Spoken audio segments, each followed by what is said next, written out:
When my manager asked me to train the new girl, I thought, cute. A little intern shadowing me for the week? She smiled big. Red lipstick, blouse tucked in too perfectly. Called me Miss April like we were in a southern rom-com. Turns out she wasn't an intern. She was my support. Translation: the cheaper version of me. They told me I was being restructured into an advisory role. I asked if that came with more money. They said, no, but it's more impact.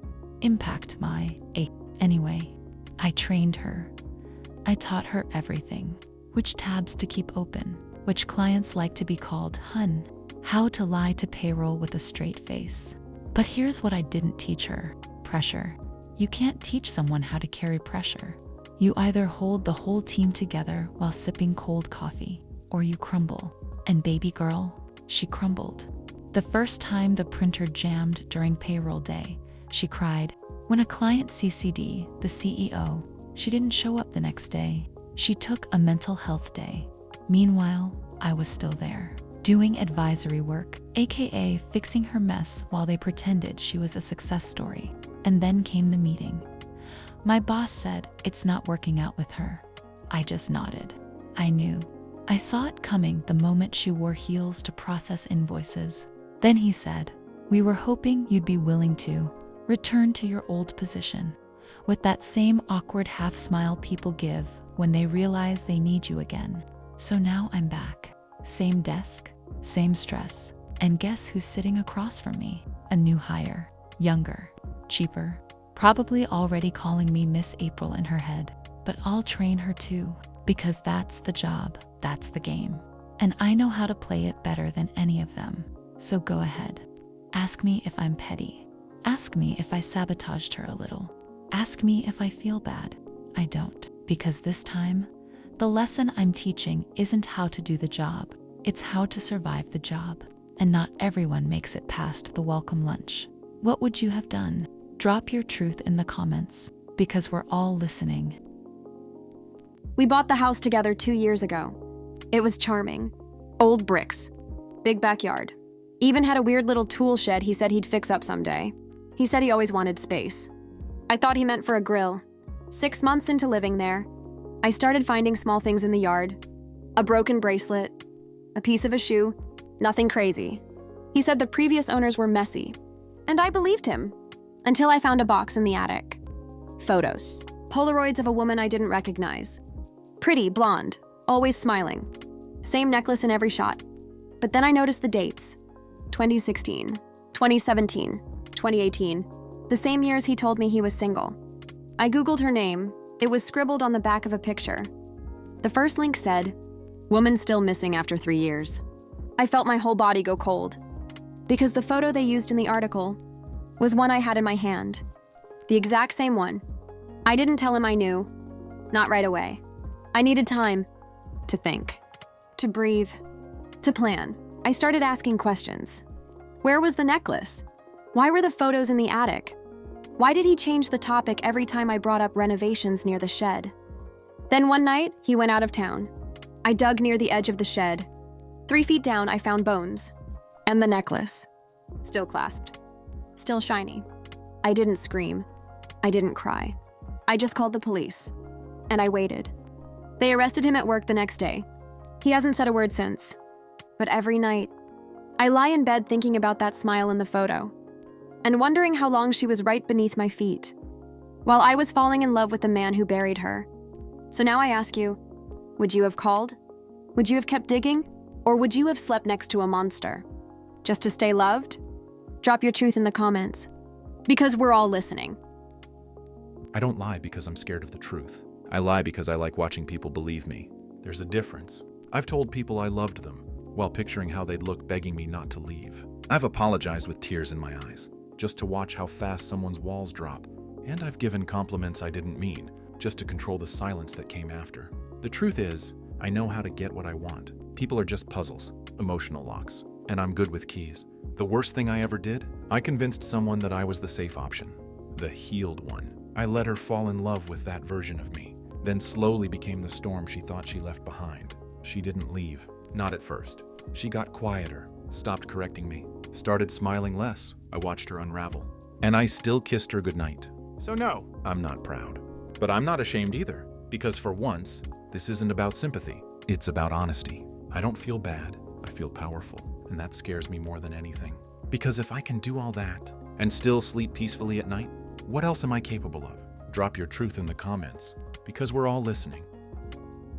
It was the second time she stole my lunch. The first time, I let it slide, even though it was clearly labeled, even though it was homemade, even though I don't play about leftovers. But okay, maybe she was hungry. Maybe she forgot hers. But the second time, it was shrimp pasta. And I don't just hand that out. That's special occasion food. That's I meal prepped on Sunday and feel proud of myself food. And when I opened the fridge at 12:30 and saw the empty Tupperware and then saw her chewing by the microwave, I knew. So I smiled, walked past her and said, "Was it good?" She had the nerve to say, "It's just pasta. You can make more." Oh, okay, bet. The next week, I brought in another lunch. Label on top, big marker, "Do not touch." Inside the container, nothing but uncooked rice and a typed letter folded on top. It said, "This was a test. You failed. Enjoy the HR meeting." She didn't think I'd do it, but baby, I had screenshots, photos of her eating my food, Slack messages, even a coworker's testimony. She cried, said I was overreacting, that I ruined her record over pasta. But let's be clear, it wasn't about the food. It was the disrespect,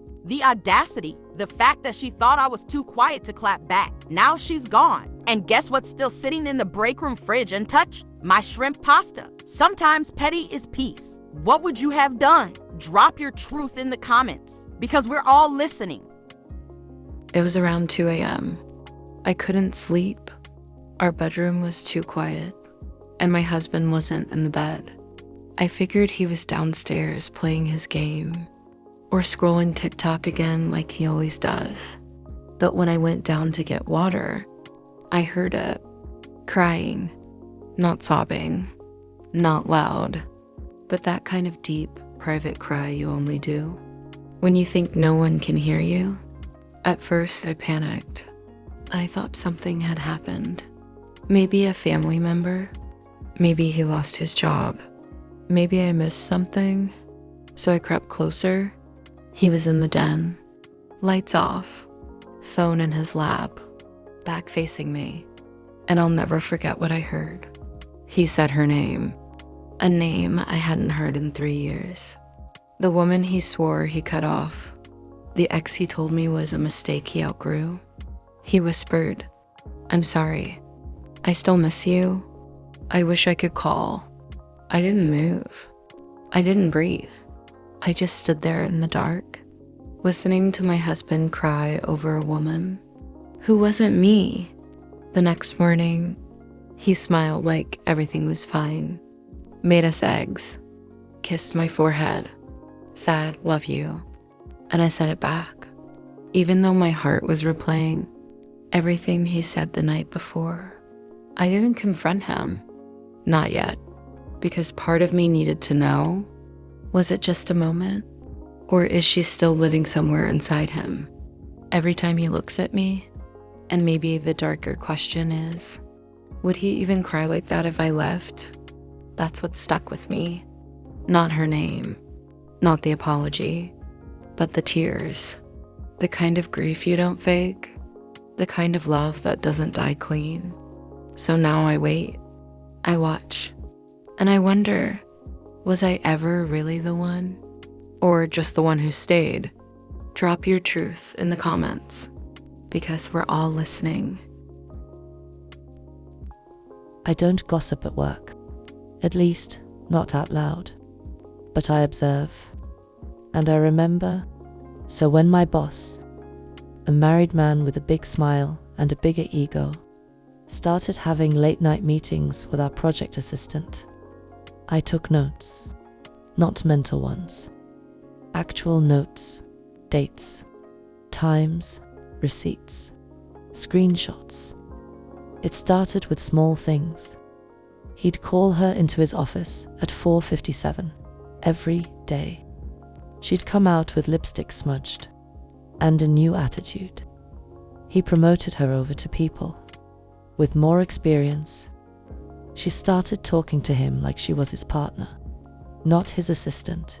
And one day, I walked past the break room and caught her whispering, "If your wife calls, say you're in a meeting with me." She didn't see me, but I saw her, and I started documenting everything. Not because I'm jealous, not because I care, but because in corporate America, truth is leverage, and leverage is power. 3 months later, he denied my raise, said budget cuts, said maybe next quarter. So I emailed HR, anonymous tip, PDF attached, timeline, screenshots, break room audio, and now he's transitioning into a new opportunity. She's mysteriously taking a leave of absence, and I got my raise. No meeting, no begging, no drama, just power, silent, strategic, clean. So here's the question: was I petty? Or did I simply do what men like him do every day? Play the game and win. Drop your truth in the comments, because we're all listening. Thanksgiving always made me anxious. Not because of the cooking, not because of the people, because of him. Uncle Gerald, my mother's brother. The funny one with the loud voice, the 2 long hugs, the jokes that always had a sting to them. We were told to respect our elders, told to hug him, told to smile, even when we didn't want to, especially when we didn't want to. But I knew something was wrong when my little brother stopped coming downstairs, when he didn't want to sit at the table, when he flinched every time Gerald walked in the room. He was 11, I was 17, and one night after everyone left, my brother told me Gerald touched him, more than once. I froze, told him I'd protect him, told him I believed him, but I didn't tell anyone else. Not then. Not that year. The next Thanksgiving, Gerald showed up. Same laugh, same arms out, same seat at the head of the table. And I watched my brother pick at his food. Silent, small, broken. He left early. Told Mom he wasn't feeling well. I drove him home. He didn't say a word the whole ride. And I knew I failed him. I never told. Not out of fear, but because I didn't want to be the one to break the family. But something was already broken. And it was sitting at our table. Years have passed. My brother is grown now. He's healing. In therapy, and I still haven't told anyone. But every Thanksgiving, I hear his silence in the middle of the laughter. I feel the weight of the seat Gerald used to sit in. And I wonder, was I protecting the family, or was I protecting the lie? Drop your truth in the comments, because we're all listening. If you're old enough to hear this, and then I'm finally old enough to tell it, you've spent your whole life believing your father died in a car accident. That's what I told you. That's what I told everyone. It was easier, cleaner, more respectful. But the truth is, your father isn't dead. He just never showed up. Not at the hospital, not after the paternity test, not for the birthdays, not once. He blocked my number, changed cities, told people I was trying to trap him, but I kept that from you. Because I didn't want you to feel abandoned. I didn't want you to think you were unwanted, even though I did, and you were so small, so pure, so innocent. So I made up a story. I said he died.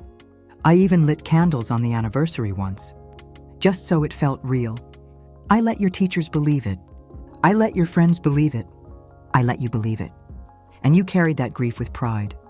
You wrote essays about a man you never met, a man I created from scratch. The father I wished you had, but now you're grown. And you're asking questions. And I see it in your eyes. You're starting to feel the holes in the story, and I just didn't want you to feel like he threw you away. So I burned that part of the truth and gave you something you could hold on to. But here's the hard part. I'm not sure which lie hurt more, the one I told you, or the one I told myself. I thought I was protecting you. Maybe I was, maybe I wasn't. But if you're reading this, you deserve the truth. And you deserve to decide what to do with it. Drop your truth in the comments. Because we're all listening. I never wanted to be the guy who called Child Protective Services, but I did, and it wasn't on a stranger. It was on my sister. She's my baby sister, the wild one. the one who could never stay still long enough to build anything stable. I love her, but she hasn't been right since Mom died. And when she had her second kid, things started slipping. I'd come over, and the baby would be sitting in a diaper that hadn't been changed in hours.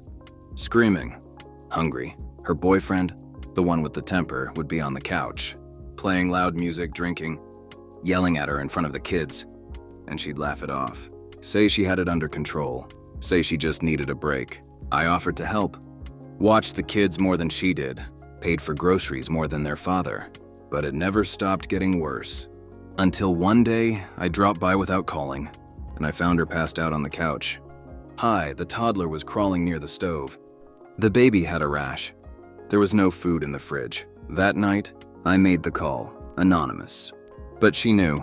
She hasn't spoken to me since. The kids are with a foster family now. Safe, clean, fed, and me? I'm the villain. To her, to the family, even to myself some days. But I keep reminding myself, if I hadn't done it, what would have happened the next time she got high? Or the next time that boyfriend got mad? Maybe she'll hate me forever. But her kids? They might live long enough to forgive me one day. So yeah, I called. And I'd do it again, would you have? Drop your truth in the comments, because we're all listening.